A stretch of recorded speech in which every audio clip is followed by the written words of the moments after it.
Hola, buenos días. Aquí de nuevo para otra sesión del curso Arquitectura del Paisaje en el proyecto de arquitectura.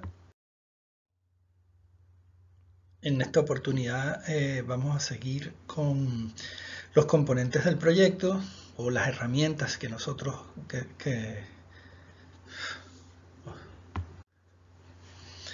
en esta oportunidad vamos a seguir con las herramientas que tenemos para acometer un proyecto de arquitectura paisajista y vamos a hablar de esos componentes. Entonces uno de ellos, y vamos a empezar luego de haber visto la vegetación, en estos componentes que van a constituir finalmente el hard landscaping, ¿okay? Digamos que el landscaping se trata, o lo tratan, los americanos lo han definido o diferenciados, por decir de alguna manera, para generalmente hacer cursos de especialización en soft landscaping, aquel que trabaja con las plantas, y el hard landscaping, aquel que trabaja con los elementos duros o no vivos. ¿Okay? La idea de nosotros es trabajar con ambos, porque tenemos que tomar decisiones de ambos para poder realizar el proyecto que queremos. ¿Vale? Entonces vamos a hablar de la topografía. Y encontramos esta definición de la topografía, que proviene de dos palabras griegas, el lugar y la descripción, que es topos y grafos, ¿okay?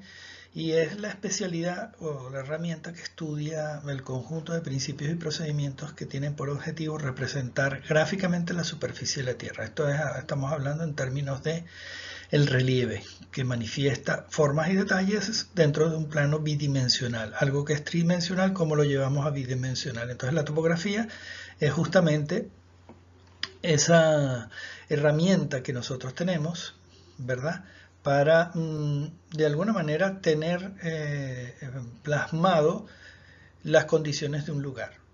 ¿Y cómo lo obtenemos esto? A través de la interpretación justamente de esas líneas. La topografía es algo que ustedes han visto, por supuesto, en su carrera como arquitectos, ¿okay? O bien que la hayan terminado o estén desarrollándola finalmente, pero es un elemento muy importante que a veces, por las dimensiones, vamos a decir así, de los proyectos que intervenimos, una parcela, un edificio sobre una parcela, un museo sobre una parcela un poco mayor, etc. En la topografía a lo mejor nos limitamos a resolver unos escalones para subir, bajar, etc., ¿no? El tema de todo esto es cuando estamos en el espacio abierto, como ocurre en los proyectos de arquitectura paisajista, y tenemos que interpretar las curvas de nivel o la forma del terreno. Cómo lo moldeamos o cómo lo reinterpretamos, un terreno que ha sido, vamos a decir así, intervenido por la construcción. Imagínense ustedes una edificación que tenía como condiciones de desarrollo un sótano, hacen una gran excavación, se echa la tierra excavada, se arroja sobre el terreno y luego nos piden que de alguna forma regresemos a una condición estable que no sea plana. ¿Okay? Porque una solución muy fácil para algunos es que, bueno, ponemos todo plano y simplemente el exceso se bota, ¿no? Entonces, bueno, ¿cómo eso podría solucionarse de una forma más inteligente, ¿no? Entonces, para esta topografía, nosotros, como ustedes saben, tiene una representación en los ejes X y Y, ¿okay? Y una interpretación de la altimetría o de la coordenada Z, la cual va expresada sobre esa curva XY, va expresada con un valor numérico, y ese valor numérico es la altura, ¿okay? A lo que se refiere esta letra Z. La topografía lo que hace la unión de los puntos de igual cota se transforma en una curva de nivel. O sea, el topógrafo va al lugar, con un teodolito va marcando, vamos a decir así, puede barrer el lugar en forma de una retícula y sobre esa retícula puede ir demarcando los puntos de interés, los árboles, los hundimientos, la aparición de una roca, una pequeña montaña en ese lugar, dependiendo de la dimensión. Y él simplemente, a través de su teodolito, lo que hace es tomar datos altimétricos. Toma cota Z, la cota Z. Y eso lo lleva a ese eje cartesiano de XY y luego une los puntos de igual cota. Todos aquellos puntos que eran, por decirle a ustedes, cota 490, los une con una línea y eso es lo que llamamos entonces la curva de topografía, que es una línea que une puntos de la misma altura. ¿Okay? Eso sería. Y esas líneas se llaman curvas de nivel, o son conocidas por nosotros como curvas de nivel. Y esas curvas de nivel, si nosotros las vemos en este gráfico inferior, ¿okay? La vemos como el plano que vimos en la diapositiva pasada, unas curvas que son todas, fíjense que son cerradas estas curvas, ¿no? De alguna manera es cerrada. ¿Qué pasa si el terreno solamente llega a esta parte? Bueno, que la curva se va a ver abierta porque choca contra el lindero, pero la curva en realidad es cerrada, o sea, el plano es cerrado. Si lo representamos en forma de maqueta, ustedes como estudiantes han hecho unas cuantas maquetas, ¿qué hacían? Bueno, cortar corchos que eran, o cartones que eran planos y que colocaban uno sobre otro para simular las condiciones del terreno, y eso le daba la tridimensionalidad. ¿Okay? Por eso entonces, de esta interpretación en dos dimensiones, debemos entender la tridimensionalidad a través de la interpretación de los números. ¿Okay? Y esos números van representados en cotas, pues 10, 20, es como si hiciéramos unos cortes a diferentes alturas, y cada una de esas alturas, por ejemplo, se hizo cada 10 metros, y entonces cada una de esas nos va a arrojar a nosotros una curva de nivel. Y esto es lo que vamos a entender por este terreno que tenemos aquí, que es como una cumbre. ¿Okay? Este es el resultado final de esa reinterpretación topográfica de la cumbre. Así, cuando hacemos una sección, que es una de las aplicaciones más importantes de la topografía, aparte de entender el terreno, por supuesto, la otra es generar secciones. ¿Para qué? Para entender el terreno, si baja, si sube, si es más alto, cuál es la pendiente, si es adecuada, dónde podemos implantar en este lugar una edificación o en este lugar una edificación. Si a lo mejor en la sección parece obvio este lugar, pero cuando vamos a la planta es demasiado estrecho, entonces a lo mejor el plano hay que tomarlo de todo esto y por lo tanto hay que empezar a trabajar aquí por debajo de la cota, y lo que implica eso es un corte, ¿no? Entonces, trazar una línea de corte sobre la planta y proyectarla a las diferentes alturas que marca cada una de estas cotas es lo que nos va a dar este perfil que tenemos aquí, que es, vamos a decir así, es la interpretación de esa sección. ¿Okay? Y cómo nos va a ayudar esa sección a nosotros para trabajar, para tomar decisiones sobre el drenaje, tomar decisiones sobre el modelado del terreno, si nos parece bien, no nos parece bien, etcétera, etcétera. Una de las claves que debemos entender de la topografía es que la topografía también nos da las pendientes, ¿no? La inclinación de la curva de nivel, y eso se puede traducir en el camino que va a seguir el agua. Cuando llueve digamos que estos son dos planos y que están separados por un pequeño talud, cuando llueve en el plano más alto va a bajar hacia el plano más bajo. ¿Pero por dónde baja? ¿Por toda la superficie del talud? No, va a bajar con mayor intensidad en el camino más corto, y el camino más corto es justamente este.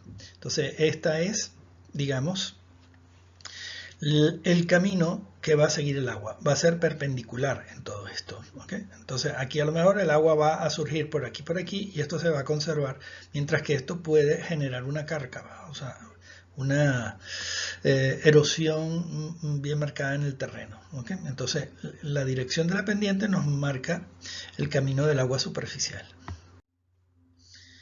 ¿Qué otras cosas son aplicables en la topografía o aplicaciones cotidianas? Son las pendientes. O sea, esa inclinación que tiene la topografía, nosotros en esa escala pequeña la podemos tratar como o interpretar como pendientes del pavimento que debemos dar para que ese pavimento drene, pendientes que debemos tomar en cuenta para generar una rampa vehicular o un camino peatonal o un talud estable, etc. Entonces, aquí hay, vamos a decir así, dos interpretaciones sobre las cuales podemos nombrar, con las cuales podemos nombrar un talud, ¿no? Nosotros decimos que un talud está 1 a 1 cuando tiene un 100% de pendiente. Este 100% de pendiente se forma con un ángulo a 45 grados. Como ustedes ven, si este lado es 1 y este lado es 1, la hipotenusa que los une, entonces esto quiere decir que es, vamos a decir, como una escuadra de ángulos iguales, de catetos iguales. Entonces es una escuadra cuyo ángulo este que tenemos aquí es a 45 grados. Entonces, ángulos de inclinación para las principales gradientes de un talud. Un talud 1,1 va a tener un ángulo de 45 grados, sin embargo su pendiente es 100%. ¿Por qué 100%? Porque si yo divido 1 entre 1, que es como se saca, se obtiene la pendiente, o sea, cateto opuesto sobre cateto adyacente, entonces nosotros vamos a tener la pendiente 1 entre 1 es 1 por 100 es 100%. Por eso decimos un 100% de pendiente no quiere decir que el terreno es vertical, sino que tiene una inclinación de 45 grados. Entonces tenemos que interpretar estas cosas. Talud de 1 a 3, esto quiere decir que la altura de este talud es 1 y la extensión es 3 metros, por lo tanto su porcentaje de inclinación es 33%, ¿okay? Pero el ángulo de inclinación de este talud, este ángulo que forma aquí, es 18.4. Así nosotros podemos llegar a pendientes que entendemos cotidianamente, como las pendientes del 10% o el 20% para vehículos, o menos del 10% para personas con movilidad reducida, y entonces podemos decir que es 1 metro por 10 metros de largo. ¿Okay? Entonces obtenemos una pendiente de 10%, y esa pendiente de 10% entonces es una pendiente que puede ser de alguna manera adecuada para resolver un desnivel. Pero fíjense ustedes todo el espacio que nos toma esa proyección horizontal. ¿Sí? Entonces, esto para que ustedes vean cómo sacamos la pendiente es el cateto opuesto entre el cateto adyacente, es el resultado multiplicado por 100 en términos porcentuales.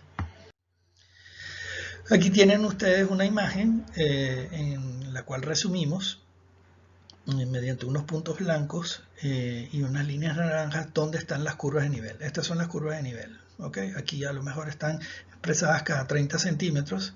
¿Okay? Cada una de las curvas de nivel. Si tuviésemos una sección, esto equivale a tener una sección de este talud en este punto. Entonces estos serían los puntos que unen la sección. Y si lo proyectamos ese talud en curvas de nivel, estas serían las curvas de nivel. Al encontrarse con otro talud, que digamos este es el talud para poder caminar, el talud peatonal, que va a ser más suave, las curvas se amplían, ¿okay? Se toman un espaciamiento mucho mayor. Esta es una graficación justamente de ese ejemplo de las pendientes y las curvas de nivel.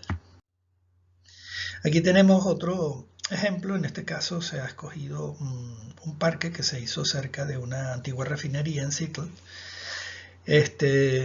Y se creó este elemento justamente porque esta refinería estaba aquí al borde o a las márgenes del cuerpo de agua, y entonces se generó este elemento separador entre lo que era la instalación industrial junto con el resto del desarrollo para no generar impacto, generar un punto aventajado, un punto mirador, que era el punto A, y esconder esta refinería, porque la refinería, si bien dejó de operar, no se canibalizó, o sea, no se desmontó y se recicló ni nada por el estilo, sino que quedó ahí como un testigo de la actividad pasada. ¿Okay? Entonces vamos a centrarnos en este espacio, en el espacio A, para interpretar qué quieren decir toda esta serie de curvas de niveles, o cuando nosotros tenemos una propuesta, cómo la reinterpretamos para poder reproducirla, que es a través de este plano. Esa es la manera como funciona también la topografía. Nos sirve a nosotros para entender el lugar, y luego que nosotros lo hemos intervenido, para nosotros transmitir la modificación del lugar a quien la va a ejecutar. Este es el elemento. Aquí está la refinería. Este es el elemento o cúmulo, vamos a decir así, artificial, que se ha creado para separar estos usos y se generaron diferentes caminerías o medios de movilidad. Unos medios de movilidad que son más anchos y que son con una pendiente muy suave porque pueden servir para algunas funciones de servicio de todo esto. Y luego haber unos caminos muy suaves, en algunos casos mucho más suaves, que van a llegar al punto mirador. Este punto mirador también puede funcionar como lipunto simplemente para apreciar vistas, ¿no? Y para apreciar desde aquí lo que era la refinería, la interpretación actual de lo que fue la refinería en su momento. Y luego tenemos caminos más expeditos que pueden llevar a la gente que está más apurada, a la gente que tiene menor capacidad para movilizarse, va a recorrer más espacio, va a tardar más en llegar, pero tiene una pendiente mucho más suave. Entonces la diferencia de estos caminos son las pendientes, que puede ser una pendiente del 8%, esta puede ser una pendiente a lo mejor del 12-13%, esto puede ser una pendiente del 10% y esto puede ser una pendiente del 15%, pero el que está, digamos, haciendo ejercicio o que quiere llegar rápido al lugar, etcétera, etcétera. Entonces, en función de eso, se van a generar unos planos para poder reproducir esos caminos, porque esos caminos simplemente los hemos trazado nosotros en la oficina, con las curvas de nivel, por supuesto. ¿Okay? Entonces hemos podido garantizar como que qué pendiente iba a tener cada caminería. Okay, aquí la tenemos en forma de perfil, aquí estarían los diferentes planos, las pendientes que tenemos en cada uno de ellos, ¿okay? Y es más o menos la forma de apreciar ese elemento separador que tenemos. ¿Cómo se hizo para trazar esas caminerías o cómo se hace para trazar esas caminerías del 10, del 15, del 20%? Bueno, imaginemos este ejemplo. Este es el trazado de una caminería con pendiente uniforme de 10% para enlazar el mirador con la carretera. ¿Ok? O sea, tenemos este lugar que tenemos aquí, este mirador, y tenemos este lugar, un mirador sobre un lago, ¿ok? Como una especie de muelle, y tenemos este lugar que es en la carretera donde supuestamente nosotros nos podemos bajar aquí, ¿ok? Y tomamos este camino para llegar a este lugar.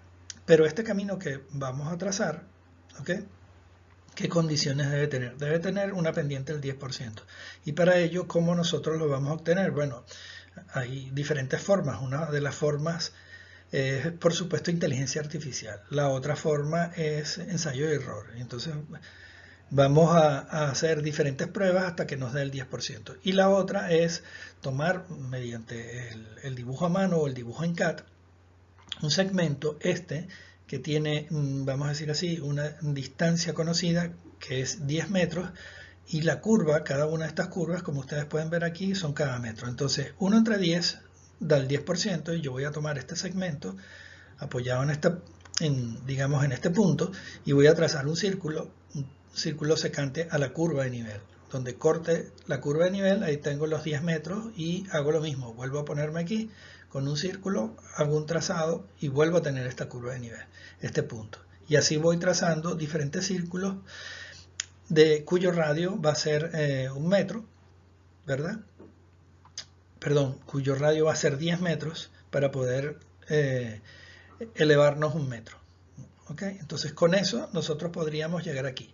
Esta es la primera aproximación, digamos, con dimensión real, en la cual estamos garantizando con seguridad una pendiente del 10%. Y luego viene la parte del diseño. Cómo nosotros vamos a hacer que este camino sea agradable, que nos tenga, por ejemplo, estos cambios de pendiente bruscos, etcétera. Entonces podemos suavizarlo, podemos ampliarlo en este punto para obtener una pausa y seguir tomando el camino, etcétera. Entonces ya viene la fase de diseño, pero digamos que la parte técnica de la solución que se está buscando ya está lograda. Bueno, otra posibilidad o ejemplo que podríamos tomar es la generación de un plano. ¿Okay? Un plano, digamos, como el que estamos colocando aquí, para lograr una cancha en el terreno indicado que tenga como cota 220 en relleno. ¿Okay? Y deberíamos graficar la topografía modificada de la resultante. Entonces, digamos, vamos a implantar el terreno en este lugar y estos son pruebas en que vamos a hacer, digamos, una primera aproximación y después podríamos ir mejorando. De repente desplazar un poco la cancha hacia atrás o desplazarlo un poco a la derecha o a la izquierda, siempre dentro de los límites de propiedad que nos fueron asignados. ¿Okay? Si por movernos 5 metros a un lado nos ahorramos 5 o 6 camiones de relleno, entonces es una decisión económica y seguramente va a ser aceptada. Entonces, bueno, tenemos aquí un terreno que va en su parte alta en 219, por tomar este punto, ¿okay? Y va a llegar a la cota 215. Y lo que se quiere es el terreno a 220, ¿por qué? Porque, bueno, esa es la cota de proyecto. La cota de proyecto que seguramente se va a conectar con otras instalaciones y por lo tanto esa es la cota seleccionada. Entonces procedemos a la solución de este ejemplo. Yo les recomendaría en primer lugar que este terreno que tenemos aquí le vayamos asignando una cota. ¿Okay? La cota de proyecto es 220, entonces decimos que esta es la cota 220, esta podría ser 220 o 219.85, 219.70, 219, así y un poco bajo. Con esto que quiero hacer que el drenaje vaya en este sentido. ¿Okay? Si quiero hacer que el drenaje venga en este sentido, debo elevar este punto sobre este. Si este es 220, aquí debería ser 220.50. Correcto, entonces tenemos que en el movimiento de tierra decidir de una vez cómo va a ser la pendiente del terreno natural. Entonces le hemos dado aquí un 3% de pendiente. Esa fue la solución que tomamos. Cada una de estas curvas que va a cortar el rectángulo simplemente se va a borrar del centro. ¿Okay? Se borra del centro, como ustedes ven, le pusimos algo encima para evitar verlas en la misma intensidad. Y esta cota, lo que va a suceder con ella es que ahora esta cota y esta cota, que es la misma, se van a tener que unir por el lateral. Y esta cota se va a tener que unir por el lateral. Y así cada una de ellas se van a tener que unir por el lateral. ¿Okay? ¿Por qué? Porque este es el lugar más alto. Vamos a ver en la próxima diapositiva. Aquí están en forma gráfica y rápidamente solucionadas las curvas, ¿no? Donde todas las curvas las estamos lanzando hacia este lugar y esta es la pendiente que va a adquirir este terreno que estamos cortando. ¿Okay? Esta va a ser la curva. Le hemos querido dar una pendiente a este talud, una pendiente de estabilidad, por eso esta pendiente o esta separación de las curvas es mucho más cercana a esta que tenemos aquí. ¿Okay? Entonces, ¿qué estamos garantizando? Estamos garantizando las cotas del terreno 19.25, 19.25, 20, 20. Todo está drenando para este lugar. Ahora, esta solución que damos de primera vista, de primera mano, ¿qué está sucediendo con ella? Bueno, que tiene unos ángulos muy abruptos. Y estos ángulos muy abruptos, ¿okay? Generalmente son inestables. Correcto. Entonces tenemos, y además son estéticamente no funcionan con la suavidad que tiene este terreno, se va a ver como algo muy artificial. Entonces vamos a ahora la parte estética, modificar la parte estética en esto que hemos hecho como el trazado funcional de las curvas.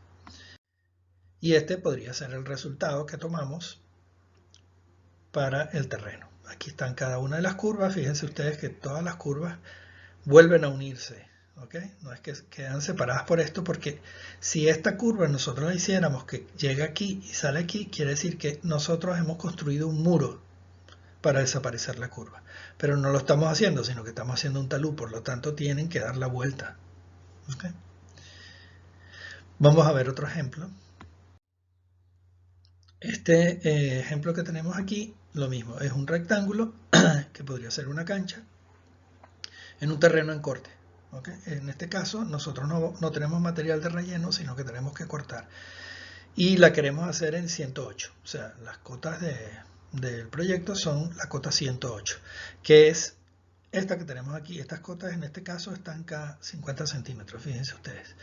Tomamos la cota de diseño, que puede ser 108.1, 108.1, hacemos una pendiente del 3% y con eso nos va a dar esto una cota menor a 107 y una cota menor a 107. Cada una de estas curvas tiene que girar, ¿okay? Evadir, es como evadir la cancha, ¿okay? Y estas cotas tienen que evadirla por delante. porque lo estamos cortando, estamos socavando, como si aquí estuviésemos sacando el material con una pala mecánica, imagínense ustedes. ¿Okay? Entonces, como resultado de esa intervención del corte, ¿qué vamos a tener nosotros? El terreno alto, el terreno bajo, todo lo vamos a cortar a esta cota que tenemos aquí, que es la 108, por lo tanto de aquí para atrás va a ser un corte, todo esto es un corte, y este único pedazo es el que va a ser en relleno. ¿Okay? Generamos todas las cotas que se vuelven a unir a la topografía original. En esto hay también unas serie de convenciones como que marcar la topografía original y la topografía modificada con diferentes líneas. Bien podría ser la topografía original en segmentado y la topografía modificada en línea continua, o al revés, que todo esto sea. Todo va a depender de la base. Si la base viene con las curvas continuas, entonces nosotros hacemos esta segmentada. ¿Okay? Pero la idea es la misma, nosotros pasamos las curvas por atrás porque estamos quitando todo este pedazo y tenemos que cortar hasta aquí. No solamente en la cancha, tenemos que cortar aquí para rectificar el talud. Aquí va a tener una pendiente diferente y esto va a ser un plano.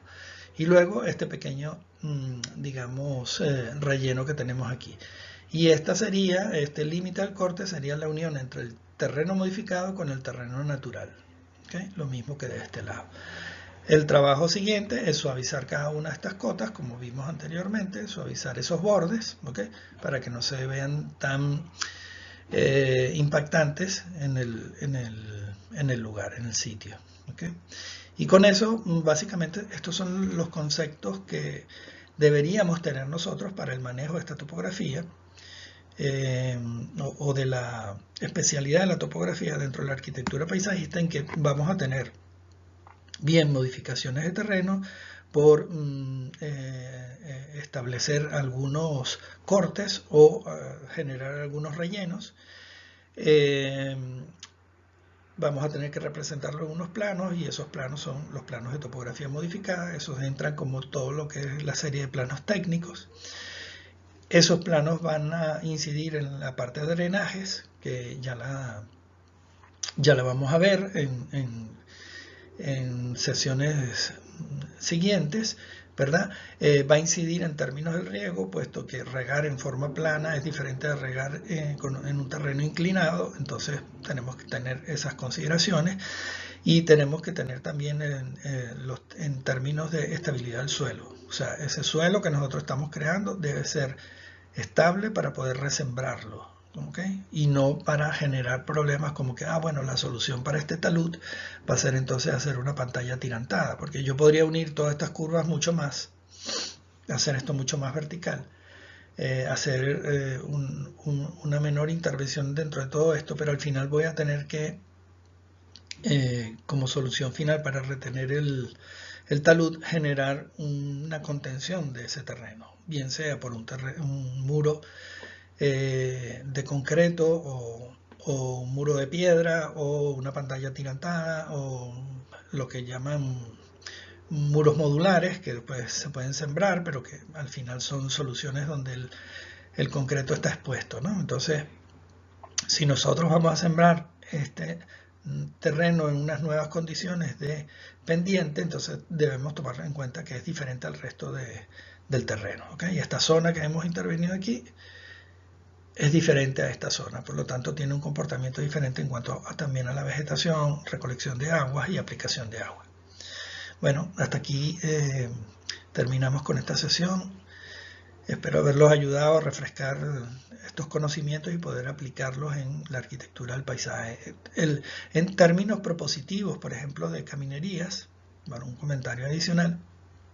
Cuando realizamos una caminería y queremos darle una pendiente uniforme, bueno, tenemos que trabajar con la topografía y tenemos que mover las curvas de topografía para garantizar ese porcentaje de pendiente que nosotros le queremos generar a esa caminería en desarrollo longitudinal, 2%, 3%, dependiendo de las condiciones de cada uno de los lugares.